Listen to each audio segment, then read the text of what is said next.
Good morning, everyone. Welcome to the Happy Harvest Homestead.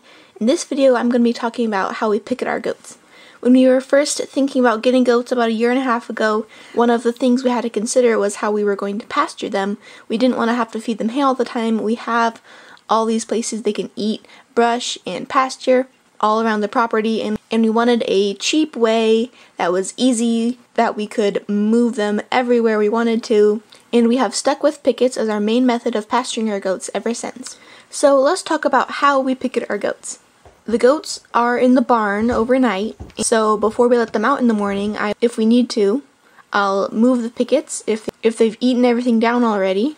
Basically all that entails is taking the stake out of the ground where they used to be, then bringing the chain over to the new spot, pounding it in, and then measuring with the chain to make sure they can't get tangled on anything, and then we move their goat shelters over so they can have shade and rain protection. Then after we milk, we bring all the goats out. We have one picket for 2 goats, so our 4 adults go on 2 pickets. It's nice to give them a buddy, and they don't get tangled up in each other because we have a special mechanism that kind of helps with that. And then our 4 buckling kids, with their cute little buck aprons, are left to free range. They stay pretty close to their moms, so we don't have to worry too much about them getting into things they shouldn't. Then we leave them with shelter, water, and pasture for the day until the evening when we come and collect them to put them back in the barn for the night.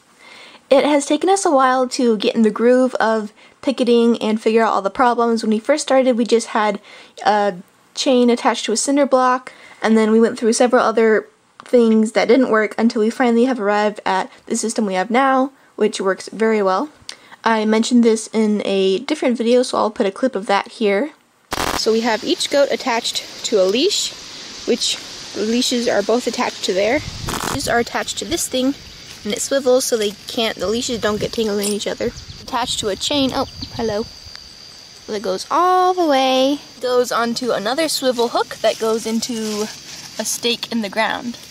So that is how we let our goats have access to pasture and forage and brush without having to fence them in. There are a few questions we had when we were first researching about pickets that we have since found the answers to.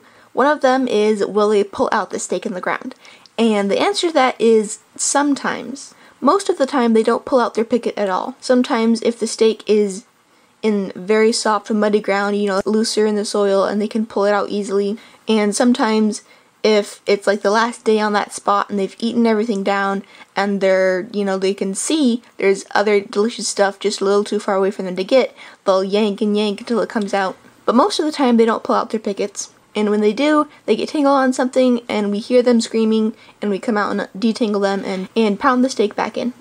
Something we found that helps a lot with pulling out the picket is a head halter harness thing. Most of our goats have collars around their necks and then leashes attached to that, but we do have one doe, Penny, who whenever we're leading her on her leash, she pulls like crazy, so we made her a head halter thing, so now whenever she pulls, her head gets jerked and she can't pull at all. She was one of our main picket pulling culprits, but now she can't pull it out anymore because whenever she tries, it just jerks her head around and she can't get the momentum and force to pull it out. And I just haven't had the time to make halters for the rest of the goats, but that's probably something I should get on, and maybe I'll make a video about that when I do. Another thing I was wondering when we first started picketing was how often do I move them, and how much space do I give them, and how much is too much, how much is too little, and how often to move them.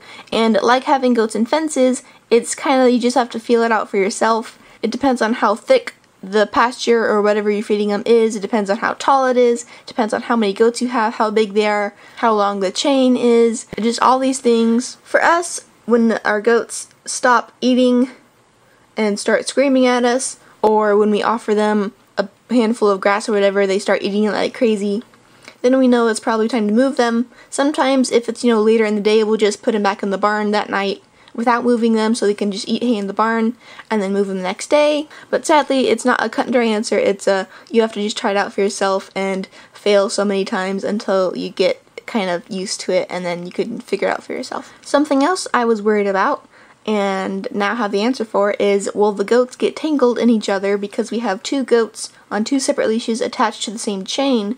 I was worried, are they going to get tangled? Because having each goat alone by itself Not only is that a lot more materials you have to have and a lot wider space you have to picket, it's also kind of lonely for them. We try as much as possible to keep them within sight of another goat, but when they can't be with another goat, it's kind of worrisome and stressful for them. And it's a lot more work for you too, to pound in more stakes and measure everything and make sure they can't get tangled in each other. So we have tried 2 goats on a picket, and because of our twisty mechanism things, they don't get tangled in each other very much.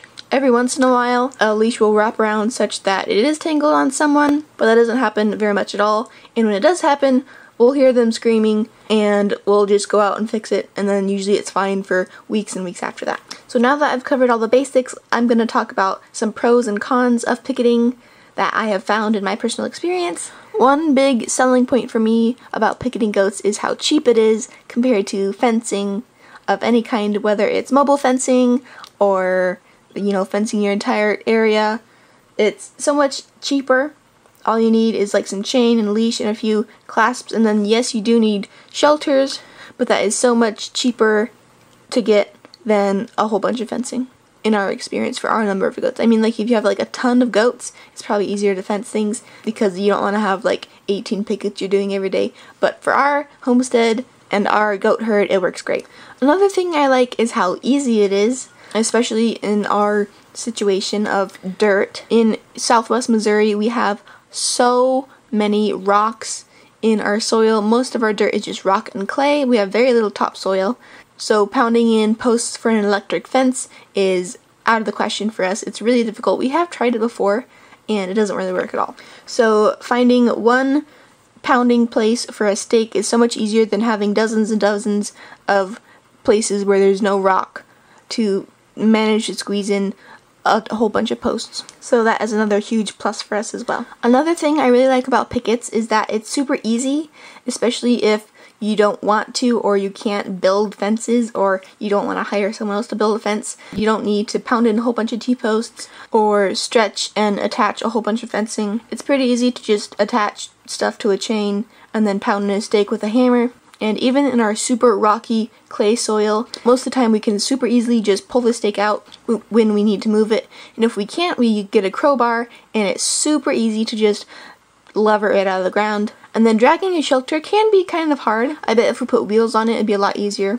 So for someone who doesn't want to or can't put up a whole bunch of fencing, pickets are definitely much easier. Picketing goats also is much faster than putting up a mobile or electric fence. Sometimes it can be a bit more time consuming if you are by trees or somewhere where there's a lot of things that could get tangled in, but especially in our areas with a whole bunch of flat pasture where there's nothing to get tangled in, you just find a random spot, put a stake in, and that's it. Kind of drag the shelter over, refill the water. Much easier than setting up an entire mobile net.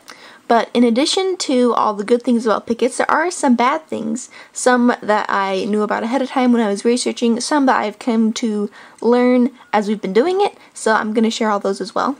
One hard thing is the possibility of tangles, especially in some areas of our property. We have a lot of high brush, and we have a lot of trees and other things.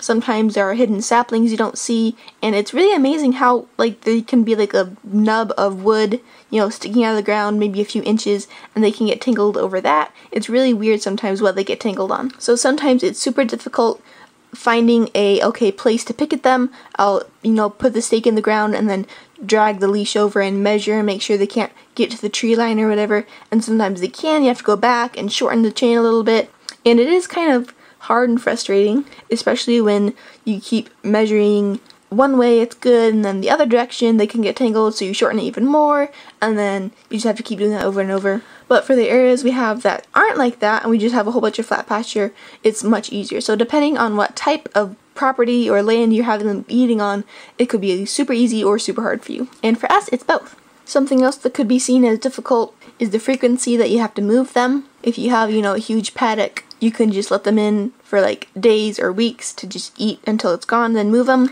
But with pickets, even if you do have a super long chain like we do, oftentimes we have to shorten it because they get tangled on things, so you have to move them every day or every other day. And sometimes if we have to leave the homestead early in the morning, we have to plan, okay, we can't move them this day, so we have to move them the day before, and it's kind of difficult. So the frequency of having to move them is sometimes a real hassle.